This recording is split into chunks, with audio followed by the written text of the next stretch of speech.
တချိန်မှာဦးဇင်းတို့တွေဟာအခုအတူတူနေရတဲ့လူတွေနဲ့မလုပ်ကြမလို့ခွဲခွာကြရလိမ့်မယ်အဲ့ဒီအမှန်တရားကိုမျက်ခြေမပြတ်နဲ့နော်အဲ့ဒီအမှန်တရားနဲ့စိတ်နဲ့ကိုတွေ့ထိပေးဖို့လိုမယ်လို့ထင်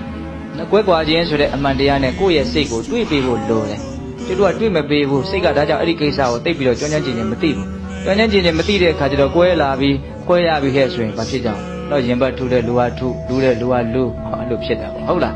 းအဲ့တော့ဒီနေရာမှာဦးဇင်းတို့တခုရှိတာကကွဲကွာခြင်းကလက်ရှုတော်နှမျိုးနဲ့မြင်တတ်ဖို့လိုတယ်သူကကိုယ်ကိုခွဲသွားလို့ကွဲရတာရှိတယ်ကိုကသူ့ကိုခွဲသွားလို့ကွဲရတာရှိတော့ပေါ့လေလား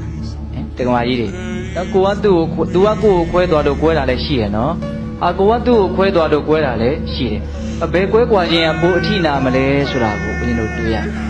်ဟုတ်လားတယောက်ကကိုယ်ကိုခွဲသွားတယ်ဆိုတာကအဲ့ဒီတယောက်နဲ့ကိုယ်နဲ့ပဲကွဲတာကျန်တာတွေနဲ့ကိုယ်နဲ့ကမကွဲသေးဘူးရှိသေးတယ်အဲ့တော့အဲ့ဒါလေးမရှိတော့ပြီမလို့ကျန်နေရှိတာလေးနဲ့အားပြုပြီးတော့ဦးဇင်းတို့ကထိုင်လျောက်ပြေလျောက်နေလို့ရသေးတယ်ကိုကသူတို့ကိုခွဲလို့ကွဲပြီဆိုရင်တော့ဟောအားလုံးနဲ့ကိုယ်နဲ့ကွဲပြီဗျဒါပါကိုပြောတာတော့သိခြင်းတရားကိုပြောတာနော်စဉ်းစားသိခြင်းတရားကိုတာမန်အသိဉာဏ်လောက်နဲ့နောက်တာမန်ကြိုးစားအထောက်မှုလောက်နဲ့အစဉ်ပြေပြေရင်ဆိုင်နိုင်လိုက်မယ်လို့ဦးဇင်းကထင်ကိုမထင်ဘူးလူတွေကတော့မကြောက်တယ်လို့ပဲနေကြတာပေါ့လေအဲ့ဒါလည်းသိချီးမွမ်းတရားတော့မရှိပါဘူးသူတို့မကြောက်တာမတွေ့သေးလို့မကြောက်တာတကယ်တတ္တိရှိလို့အည်သွေးရှိလို့မကြောက်ခြင်းမျိုးမှမဟုတ်ဘဲနဲ့သိခြင်းတရားကိုလူတွေကဘယ်ချိန်ကြမှာကြောက်မယ်ထင်လဲသိတော့မယ်ဆိုမှကြောက်မှာအဲ့ဒီအကြောက်ကသိတန်ဖို့မရှိဘူးအဲ့ဒီအကြောက်ကတော့အပယ်ရောက်မဲ့အကြောက်ပဲမသိကန်လေးကြောက်ပြီဆိုရင်အလားလာမကောင်းအောင်တကယ်တမ်းကသိခြင်းတရားကိုမသိခင်ကစားကြောက်အောင်ဟုတ်လားမသိခင်ကစားဒီကိစ္စကကြောက်စရာပဲတုံတန်ယုံအည်သွေးနဲ့ရင်ဆိုင်နိုင်ဖို့မလွယ်ဘူးဆိုတဲ့အတွေ့အမျိုးဦးဇင်းတို့မှာရှိရမှာသိခြင်းတရားကြောက်เสียဆိုတာကိုဦးဇင်းကအမျိုးမျိုးတွေးကြည့်တယ်ဆိုရပါစို့ဥမာလေးအခုတရားဓမ္မတို့မှာပိုင်ဆိုင်ထားတာရဲ့တဝက်လောက်အဓိပ္ပာယ်မရှိအလကားမပျက်စီးသွားတယ်ဆိုရပါစို့ကြပြောက်သွားတယ်ဒါမှမဟုတ်တခိုးခိုးသွားတယ်ဒါမှမဟုတ်မီးလောင်သွားတယ်တခုခုသောအကြောင်းကြောင့်ကိုယ့်ရဲ့ပိုင်ဆိုင်မှုရဲ့တဝက်လောက်ပျက်စီးသွားတယ်ဆိုရင်ဘယ်လိုနေမလဲခံရခက်မှာပေါ့နော်ဟုတ်တယ်မဟုတ်လားဒီချိန်မှာငွေ10သိန်းလောက်ကြပြောက်သွားမယ်ဆိုဘယ်လိုတချို့ဆိုင်ကယ်ခိုးခံလို့ငိုကြတာမရှိဘူးလာ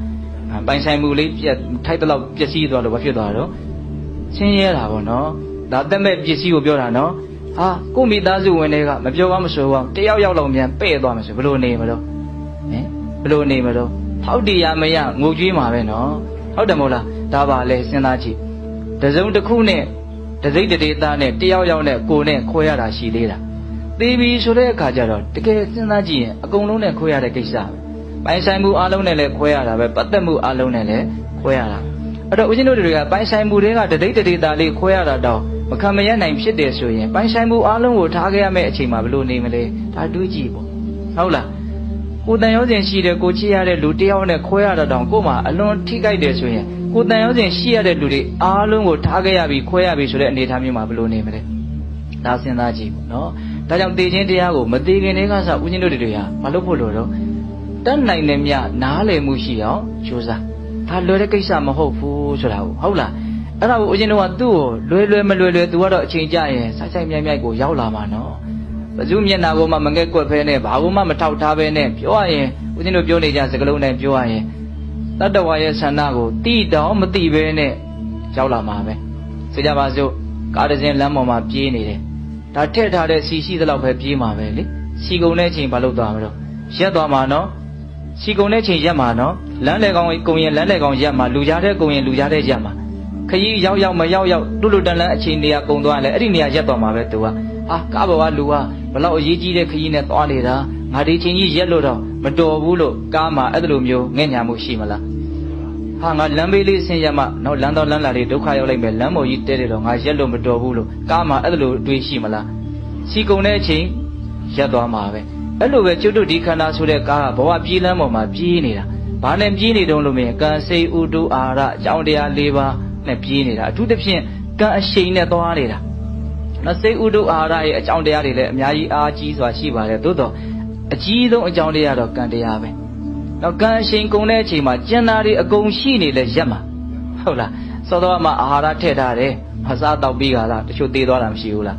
းအာဟာရကုန်လို့သေးရလားကံကုန်လို့သေးရလားကံကုန်လို့သေးတာနော်စိတ်လည်းအကောင်းကြီးပဲတချို့ဥဒုကလည်းညီညွတ်ပဲအပူအေးမှမျှလို့ဟုတ်လားဒါပေမဲ့ကံကုန်တဲ့ချိန်ဘာဖြစ်သွားသေးတာပဲ